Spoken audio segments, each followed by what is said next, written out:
Hey everyone, welcome back to A Gut Feeling. I am being totally lazy today and recording live from home. It's rainy, it's wet, and I did not want to get out of my comfy sweater. So if you're watching this, I'm in the comfort of my home. Thanks for joining me.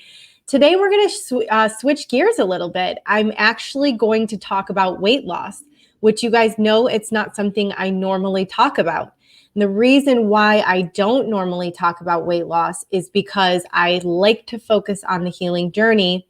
And I think when you do specifically focus on weight loss, that's when we have this vicious cycle of diet culture. We're stuck on the number on the scale or the number of our pant size or how, things are shaping up with our clothes versus how we feel and like the energy we have and how our skin looks and how we feel comfortable in our skin, and not so much what the body looks like.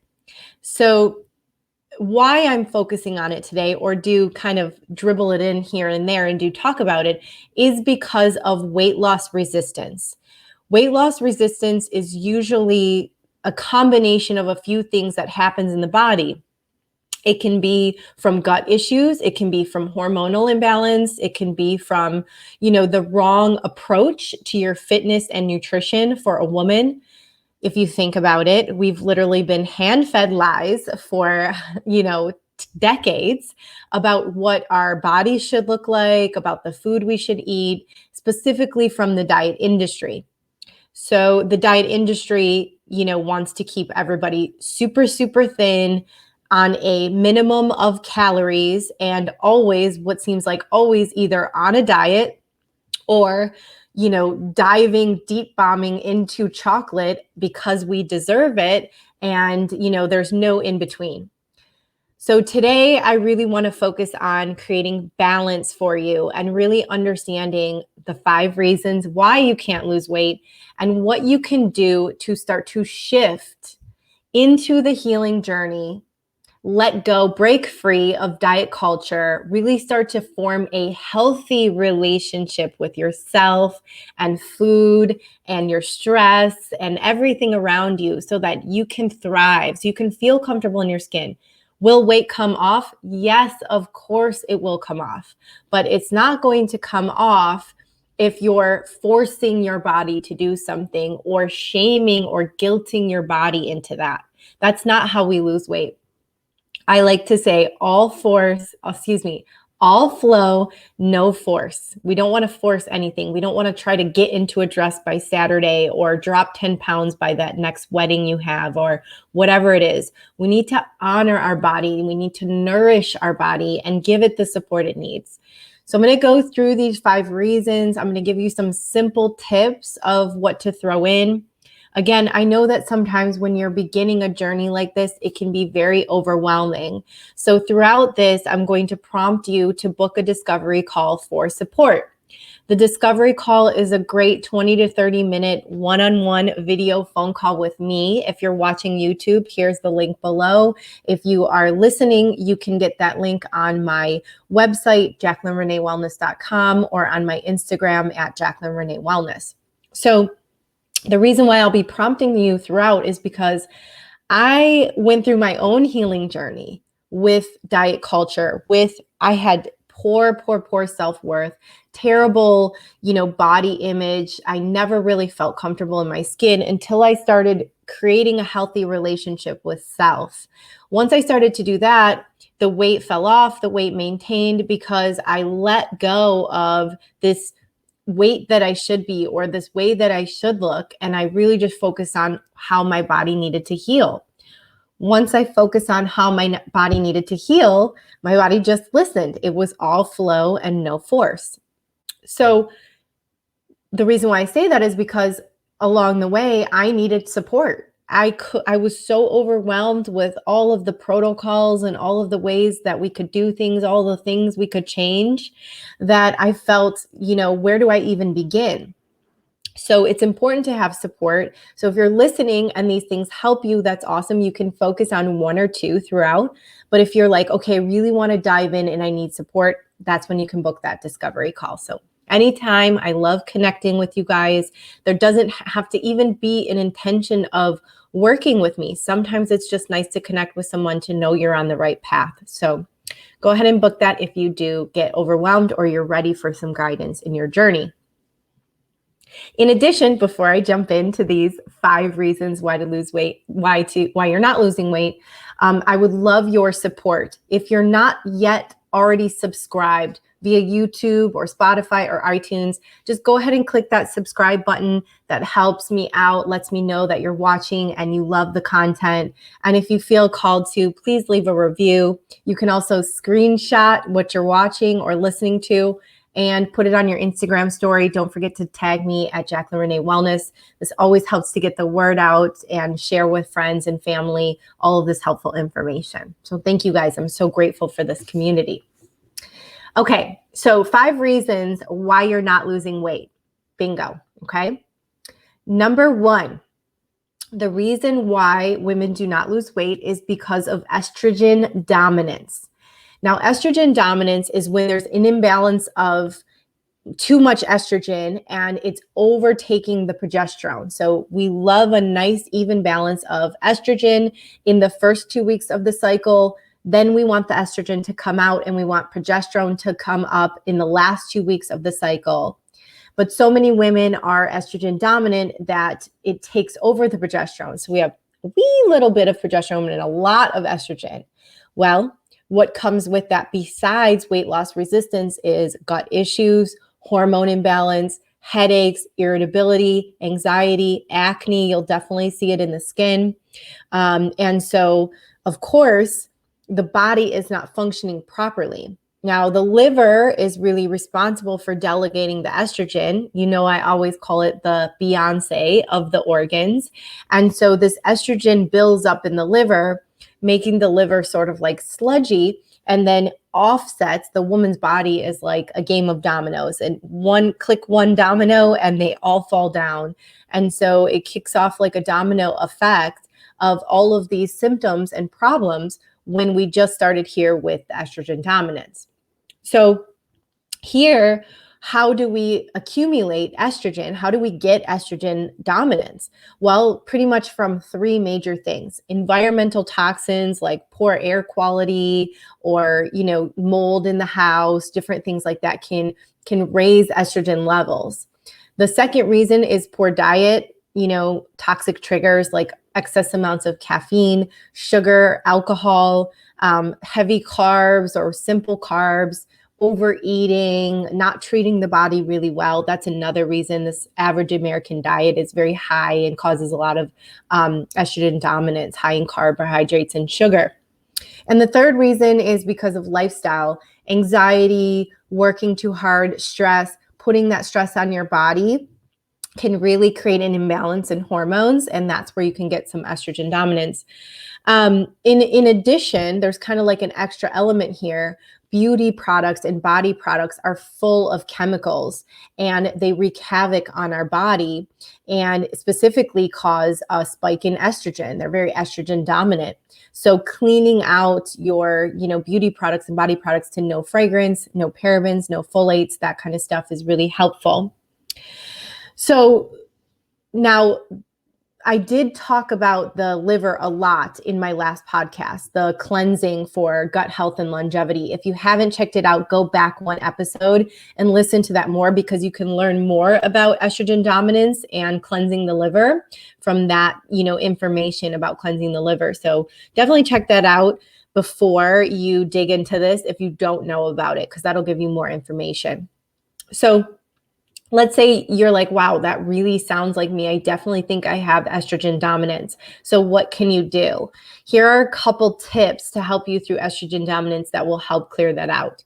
So number 1, you consume more fiber. That helps flush the liver and flush estrogen so that your body can utilize the hormones in the right way.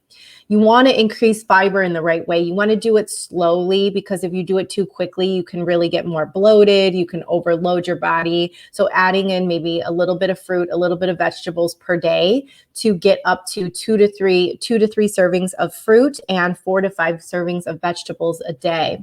You can also use things like flax seeds, hemp seeds, chia seeds, pumpkins, sesames. If you guys have ever heard of seed cycling, it's something that I follow a lot for people who experience estrogen dominance. I have a YouTube video. You guys can go to my YouTube channel. Unless you're watching it here, just click over. I have a seed cycling 101 YouTube that you can check out. It's really, really, really helpful. And you can use seeds to balance your hormones in your cycle. So you use those seeds, get that fiber. That's how we get rid of estrogen dominance. The second thing is to really focus on eliminating plastic from your life. Plastic cups, plastic water bottles, plastic Tupperware, especially heating plastic. Like if it's a hot day and you have a water bottle in the car, or it's a plastic Tupperware that you're microwaving, that just exudes a ton of bisphenol A or BPA, and that wreaks havoc on the system, causes a ton of estrogen dominance. So get rid of the plastic. We don't need it. And then the third thing, which is something I always talk about but never get sick of it, is to cut out toxic triggers. Reduce caffeine, sugar, and alcohol, and you will see estrogen dominance really start to eliminate. So that's something that's super helpful. Okay. So estrogen dominance, get started on some of those if those are the symptoms you're feeling. Reason number 2, you are not losing weight. This is diet culture at its finest. Eating too little or restricting calories and working out too hard, like high intensity exercise. That is a recipe for metabolism disaster, okay? It is so, diet culture, you're stuck in this like, oh, to get skinny, I have to restrict and work out harder. This puts your body into shutdown mode. It really reduces your metabolism, or slows down your metabolism. Not only that, when you reduce calories, it stimulates your thyroid hormone in an effort to try to regulate it. It wants to regulate what's going on. It wants to regulate your hormones and your thyroid. But if we don't have enough calories to support that, it doesn't work. So again, it slows down your metabolism, and I cannot stress this enough, okay? And in addition to all of that, we're already a stressed society. So go ahead, you have raised cortisol and burnt out adrenals, and then you go do high intensity exercise. No, that is not going to be helpful. So what you want to do to get in tune with that is to slow down your workouts. Slow down your workouts a little bit. Get into yoga, low intensity weight training. I love weight training. You guys know I do, but you don't have to do it so quickly and boost it so fast. It's really low and slow. Long walks, 1 hour, 2 hour walks really burn a lot of fat. And that's where you stay in the fat burning zone. When you go too high, you boost that cortisol and the hormones get all messed up. Okay. Another reason why someone's metabolism may slow down inside of eating too little is because they don't eat enough protein. As we age, and you guys know I'm turning 39 soon, I've increased my protein as I've gotten older. We have a bigger necessity for it, especially because we start to lose our collagen at 35. So women, if you're listening, if you're 35 and over, try to introduce protein, at each meal. It doesn't necessarily mean animal protein. It can be proteins like hemp seeds or chia, fish if you're a pescatarian. Legumes are another source of protein. But if you are vegan and your diet is carb heavy and you're having trouble losing weight, you're going to want to shift to try to find other protein alternatives to boost that protein up so you can, boom, get your metabolism pumping. So here are a couple ways that you can, a couple things that you can introduce if you're in this mentality of eating too little and working out too hard so that you can regulate your hormones and start losing weight. Number 1, like I said, slow down the workouts. Number 2 is to balance a higher caloric diet to not focus on calories, but more focus on hunger. If you ignore your hunger in the day for too long, your blood sugar level drops and your body is looking for nutrients. It's going to go for your biggest element, and pound for pound, muscle is a bigger element than fat. So it's going to eat your muscle instead of your fat, leaving the fat and keeping you untoned by taking away the muscle. So make sure to balance out your meals, get that higher protein, and make sure your diet is not too little, in calories, because otherwise you're under eating and starving your body. So slow down the workouts and make sure you're getting enough calories. Besides that, just feel what you need. Get in tune with your body and understand what it needs so that you can feed it the right way. We do not have to be on this, just treacherous relationship with food. We can really start to nourish our bodies and live a balanced life with the stuff we love, it's okay to have some sweets here and there or something we love if we're living a balanced lifestyle. And restriction is not the way to be. Again, all flow, no force, right? Okay. Number 3, which finally relates to what I normally talk about, is gut distress or something going on with the gut. Candida, leaky gut, chronic diarrhea, chronic constipation, bloating every day. These things lead to weight loss resistance a lot because all of that stems from inflammation. So if my hand is not inflamed, of course, it's going to look like it normally looks. But if I have inflammation, it's going to look thicker, wider. It has inflammation pumping through. So of course, it's going to look fatter, So what we want to think about is what's the stem root of inflammation, okay? So when the body creates inflammation, all the systems, immune, endocrine, nervous, digestive systems, they're on high alert. And they don't go through their normal function as needed, which leads to, you guessed it, weight loss resistance. So everything in the woman's body is a system. Just like I was explaining, one domino kicks off, and then here we are. We have, 10 problems now. So a couple reasons why the gut may be distressed specifically are maybe you're not digesting your food properly. If you're seeing undigested food in your stool, you're not breaking it down. So a couple things that you need to do. One, you need to chew your food thoroughly more so you create those enzymes to break it down. If you don't know about this policy that I always bring up, this digestive practice, go back to my very first podcast called Chew on This. It explains all about the process of chewing. Okay, check that one out. And then, of course, you can always add in a digestive enzyme. If you head to my Instagram at Jaclyn Renee Wellness, you can go to the link in my bio, and there's a digestive enzyme quiz, quick 2-minute quiz. Take it, and it will tell you which digestive enzyme works for you. You can take them before meals. It helps you break down the food.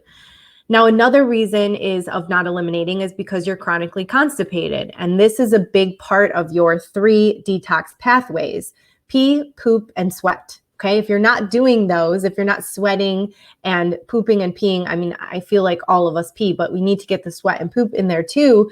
You're not exuding those toxins. Then we have the backup, could cause estrogen dominance back to number 1. And thus we have weight loss resistance. So increase that fiber. Just like I said in estrogen dominant, increase the fiber like fruits and vegetables, seeds. Make sure you're cooking them. We love them cooked for digestive issues because then they help to be broken down easier. We do not want to stress the body with raw fruits and vegetables.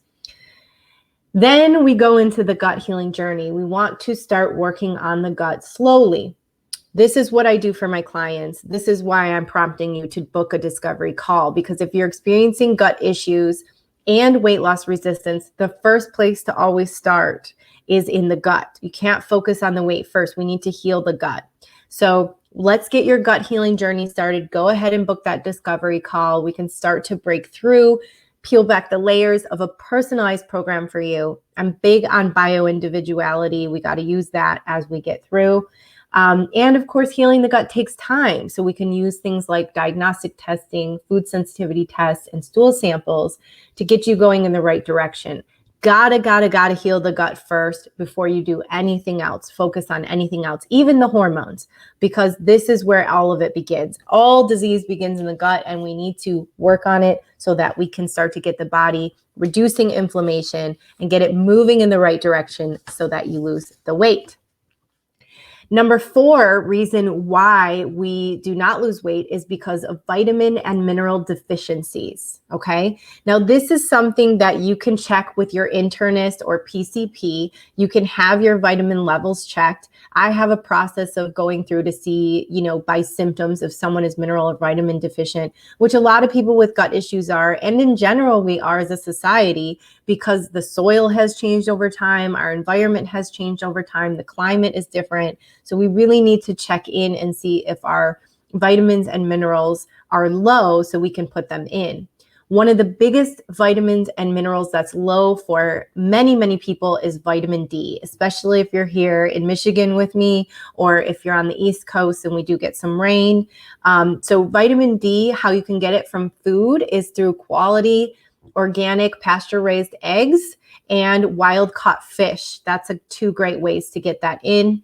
And of course, you can supplement, especially going into winter, really good to supplement, and that's in my supplement dispensary. You can always create an account and get 10% off your order. Then the second reason is because of being low in iodine. And iodine is a big reason, it's a big nutrient for the thyroid, and a huge reason why people cannot lose weight is when thyroid is off. I have a quick tip for that, and it's super delicious. I just eat seaweed. I eat seaweed most days, even those little seaweed snacks that you can get at Whole Foods and stuff. So I put them in my soups, or I might eat them as a little snack in the afternoon. That's a great way to get that regulated.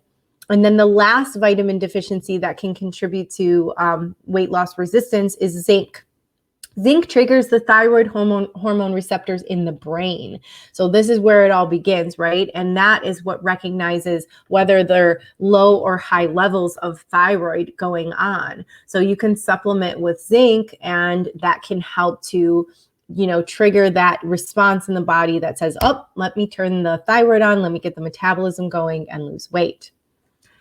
And now we go to the final reason of why you're not losing weight. And that doesn't have to do anything with testing or nutrients or the stuff you're putting in your body. It has everything to do with your mindset, okay? Your mindset and your relationship with self is the number one reason why you're not losing weight, okay? This one goes deep.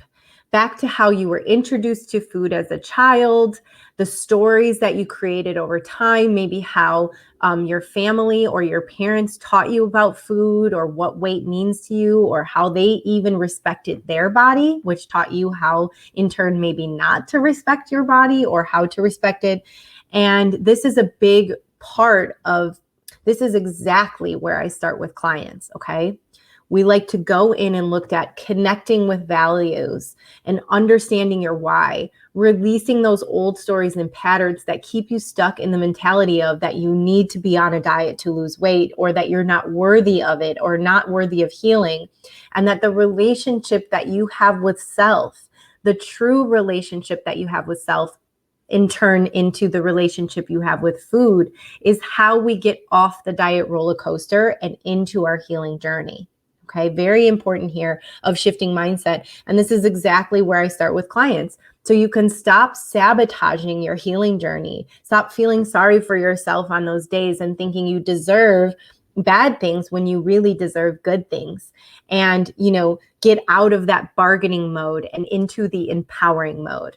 Actually, I really like that. I just thought of that. Out of bargaining into empowering. I'm going to start to say that more, because this is where you need to be in order to show up for yourself every day, to take care of yourself, nourish yourself, and create that healthy relationship with self. So again, there's a lot of information in this podcast. I had to talk fast just to get it all in the time that I had. But you don't have to do it all at once. Just sit with it, maybe re-listen to the podcast and start to think about which one really is calling to you to start with. Take on a couple things at a time. Let those layers peel back. If it is the gut, let's get started with it. Focus there first. Go ahead and book that, discovery call so we can start connecting. And I've often seen a lot of people just focus on a few of these and start to shift a lot because you're showing up for yourself and you're focusing on your healing versus focusing on the weight loss. And if you're ready, I'm ready for you. Honey, I am sitting here waiting, ready for you. I cannot wait to get your gut healing journey started. I know what it feels like to be uncomfortable in your skin, and I wouldn't wish it on my worst enemy. So I'm here for you. Thank you so much for listening. Don't forget to subscribe and share and check out those other podcast episodes so you can keep learning and growing. Happy healing and happy weekend.